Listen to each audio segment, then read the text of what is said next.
Former President Rodrigo Duterte's legal team has renewed its request for his interim release from ICC custody. Duterte's lawyer Nicholas Kaufman said the unnamed state remains willing to accept him under any conditions set by the court. The defense earlier claimed it faced delays in gathering documents to support the request, but prosecutors counter that the move was inconsistent and aimed at stalling proceedings. Duterte is currently detained in The Hague on crimes against humanity charges linked to his bloody war on drugs.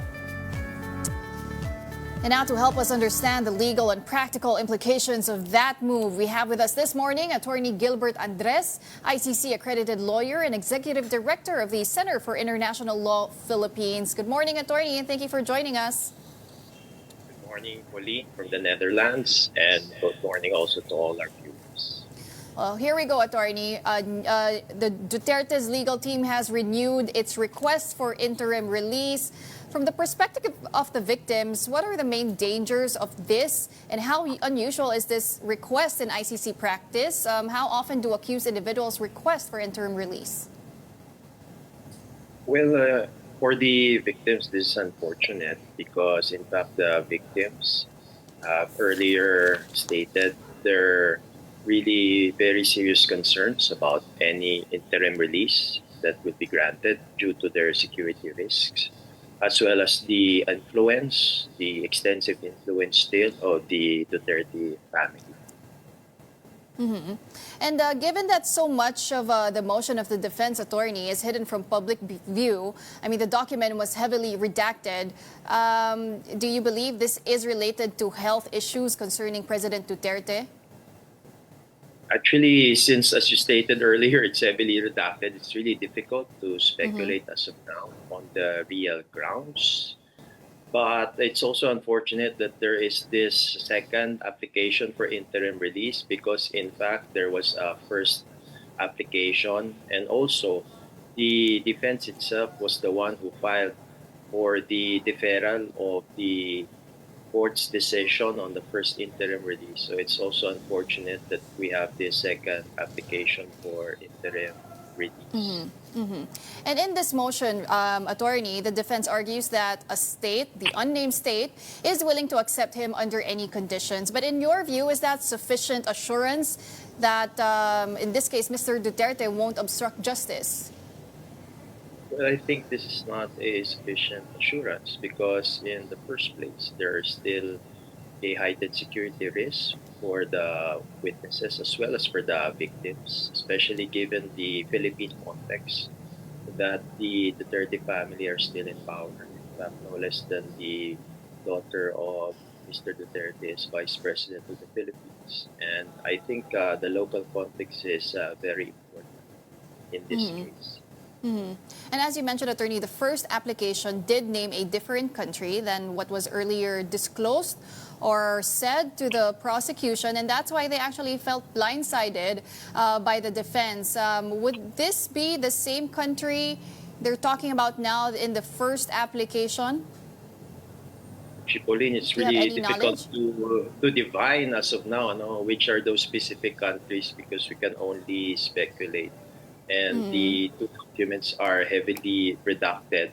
But given these limitations, actually what the pretrial chamber will really look at is whether or not the conditions that were stated for the granting of the warrant of arrest are still present. What are those? Number one is security risk. Number two, that the person who is detained will still be present during the proceedings. And third is any other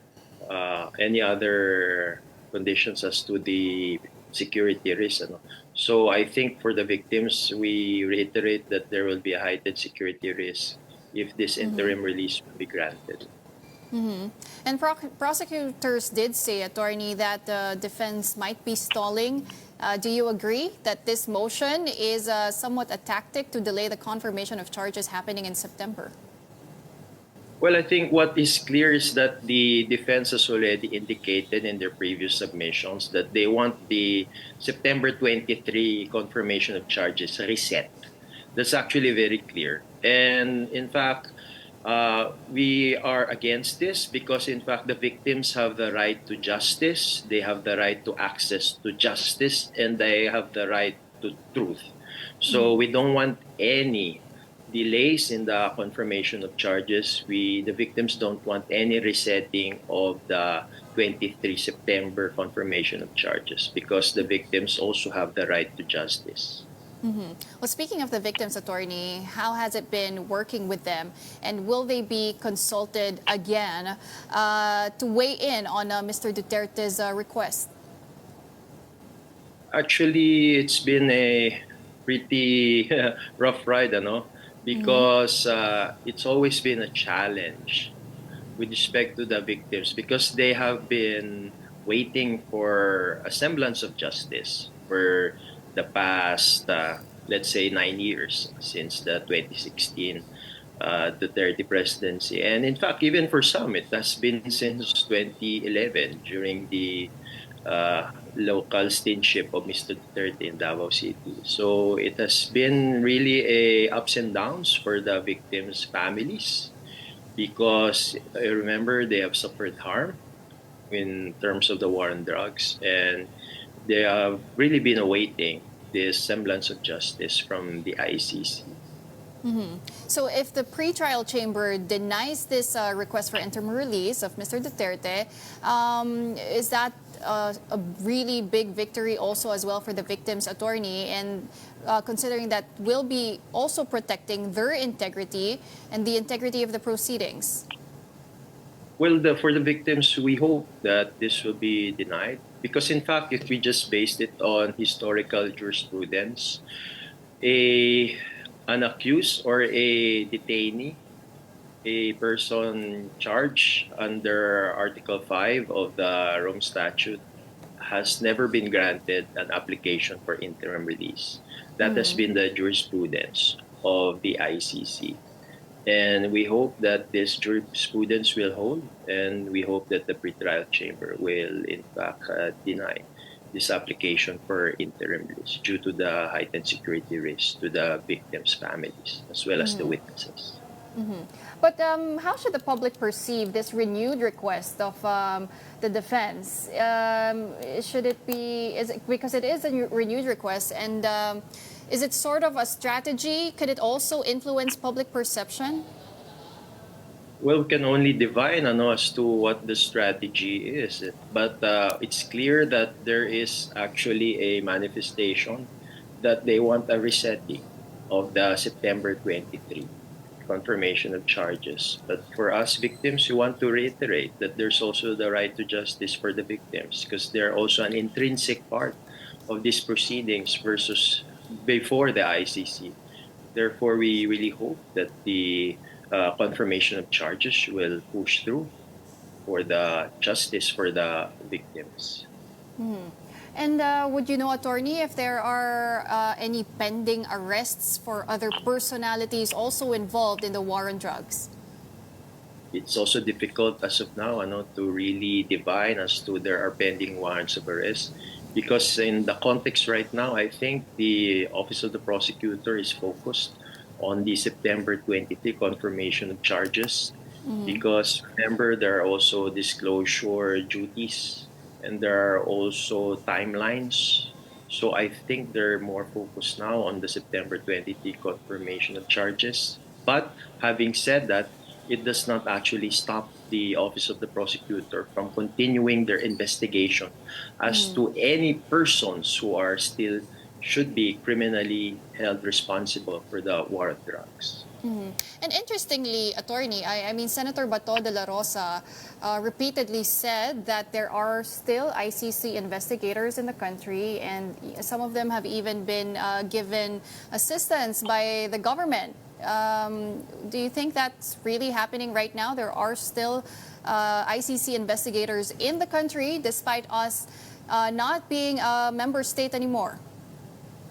Well, as to that specific allegation, I cannot really confirm nor deny. But having said that, it's actually within the treaty obligations of the Philippines to fully cooperate with the ICC because we have always been saying that there are still residual obligations, or in Filipino may mga natitira pa pong obligasyon ang Pilipinas even though it withdrew from the ICC, and it's stated in Article 127 of the Rome Statute. So for me, it's just right for the Philippines to fully cooperate with the continuing ICC investigation on the Philippine war on drugs. And so a month from now, the confirmation of charges will be taking place right there in The Hague. Attorney, how are you preparing for that, and what can the public expect? Well, first, we are really reviewing the facts of the situation, the Philippine situation. Secondly, we're also preparing as to the legal arguments. And also, we're closely coordinating with the victims' families as to how to best represent them. But I also want to add, Pauline, that this will also be contingent on the pretrial chamber appointing a legal representative for victims, because actually that's also one of the processes that is being undergone in the meantime, as well as the victim participation. So there are actually three processes that are going parallel. So that's the OTP preparation, that's also the pretrial chamber victim participation process, as well as the appointment of the legal representative for victims. And during the confirmation of charges, attorney, will the victims be allowed to be there, and what happens after that?